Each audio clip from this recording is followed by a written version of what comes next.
on this beautiful Thursday, and welcome to this next edition of Grey Doll's Travel Talks, the webinar where we discuss all things business travel. I'm Jeff McAllister, and I oversee our sales efforts here in the U.S. While I would normally be joined by one of my colleagues during this session, due to unforeseen circumstances, I will be flying solo today, no pun intended. So I apologize that you will be seeing this face and hearing this voice for the next 15 minutes or so. But nonetheless, I will do my best to make sure we're relaying some great information to you over the time that we're together today. So in this episode of Travel Talks, we'll be discussing traveler well-being, which is the act of ensuring that your travelers are taken care of during their business trips, ensuring they're in the right state of mind, both physically and mentally. Should you have any questions during the seminar, please feel free to hit the chat. Our team will do their best to ensure that those are answered during the next 15 minutes or so, or at the bare minimum, followed up with at the end of our session. We've designed these travel talks to be quick but impactful. So we will do our best to stick to our timeline today and get you out of here within 15 minutes. We know your time is valuable, and we will make sure that you are armed with some useful information upon your departure. So here are the areas that we're going to focus on today in no particular order. Number one, what is traveler wellness? Let's dive into that definition a little bit deeper.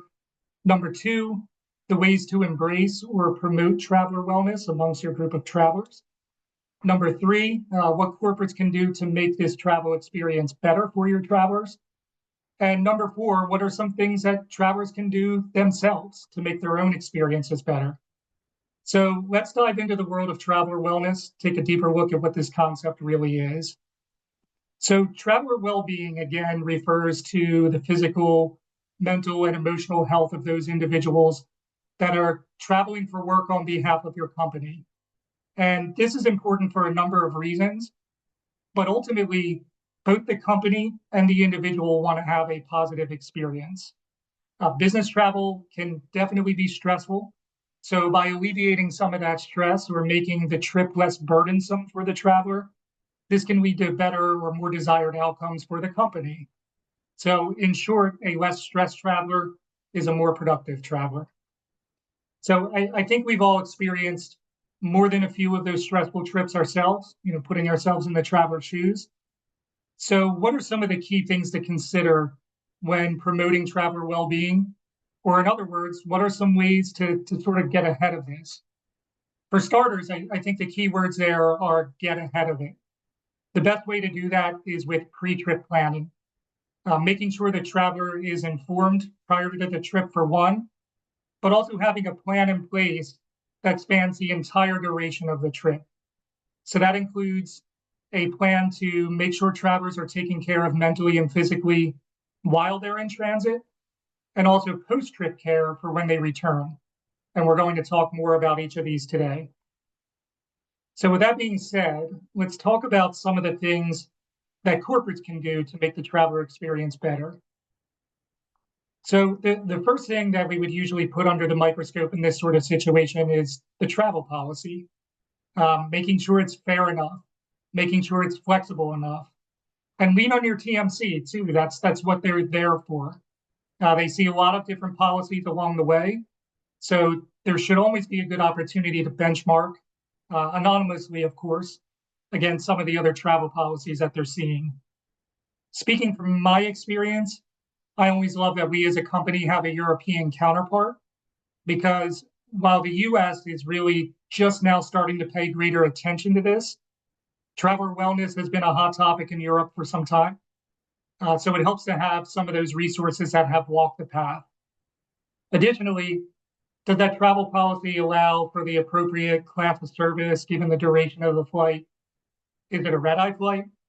If so, the traveler is probably going to be able to sleep a little bit better on the flight if they're in business class, for example, which may equate to a more productive traveler, allowing the traveler to acclimate to their surroundings, maybe building in a bit of a buffer between arrival and meeting time. And again, let's not forget about that post-trip care. Travel's not a 9-to-5 task, folks. People are taking time away from their families, taking time away from their home lives in order to conduct business on behalf of the company. So maybe consider providing perhaps some PTO recuperation time, even if it's just a few hours in order to combat that jet lag. I'll also add that keeping healthy mentally, physical well-being on the road is many times a factor of just getting good rest, maintaining healthy or normal nutrition, and if all possible, exercise. So another thing that corporates can do here is to coach or create fact sheets, maybe a useful tip sheet that's posted internally on the internet or something of that nature that highlights some different methods to try, a wellness guide of some sort. I know sleep is usually a big one. In all of the surveys that I've seen, sleep is really the number one factor that's mentioned by travelers as being affected by a business trip. Everybody has different sleep patterns to begin with. Me, for example, I'm one of those people who purchased a very, very nice mattress. And, since I'm spending a third of my life on it, I kind of thought it was just worth it to me. But what I typically find is that I don't sleep well in hotels, at least for the first night or two until I get adjusted. The mattress just doesn't compare. So compound that with the fact that most of us have the whole day running through our heads before we even get out of bed. And that can definitely cause some sleepless nights. So an example of a great tip would be, use that little hotel notepad and the pen that's provided in your room on the little desk if you have one. If you're waking up in the middle of the night thinking about your own to-do list, jot it down, then go back to sleep. The idea is to get that thought out of your head and onto the paper, and you'd be surprised how well that will actually help you sleep. There's also some great sleep aid apps out there. So the point is, once again, equip your travelers so they can plan accordingly. A few other things that can be done, maybe request a room that is not near an elevator or an ice machine, making sure that you're in the best surroundings possible to get the best rest. And also turning things back to the travel policy, allowing for hotels that have certain amenities in place, like breakfast, access to a fitness center. These things can ensure some nutritional options and the ability to exercise, which not only checks the physical box, but it also helps to alleviate some of that stress as well. And at the end of the day, it's not all on the corporates either. If travelers keep their preferences updated in their profile, we can ensure that those preferences are met. So, for example, if they prefer an aisle seat, we can secure that preference for the traveler. It may appear as something very, very small, but it's maintaining a level of normalcy within that individual's travel pattern, which is bigger than you might think. Maybe you prefer a window seat so you can work on the plane and not be disrupted by others constantly asking you to get up so they can use the restroom. Again, these are small wins that can go a long way. All right, now I'm going to pivot for a moment here because this is also worth mentioning, but it's generally not only the traveler who's affected when they take business trips, it's also their families who are impacted. So let's talk about this for a moment. We can make sure that companies are in the good graces of the families, so people are not talking their spouses into potentially leaving the company. So although you can never fully alleviate the family burden, there's a few things that you can do to soften it. One that comes to mind was mentioned a little bit earlier. It may be giving some time back to the traveler. And this doesn't necessarily need to be days, but even a few hours are helpful. Sometimes business travel even eats into the weekend.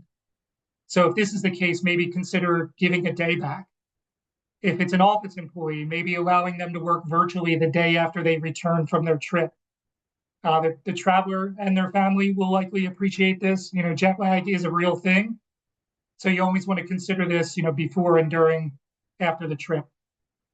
Also being open to the employee potentially extending their trip, leisure, having the option to bring their family along, not necessarily at the company's expense, of course, but giving them the means to arrange for this type of travel through the TMC and also get their family accommodated for that traveler, will give them this option. So outside of giving some time back, what are some other things that we can consider? One of the best things you can do as a traveler is to avoid stacking your calendar when you return from a trip. In fact, it's always wise once you finalize your business travel to block off some time on your calendar upon your return, just to leave it open so you can catch up. So many people, and I'm one of them, they just say, it's no problem. I'll be fine when I get back. I can handle it, not knowing how they're going to feel upon their return or what type of jet lag they're going to experience.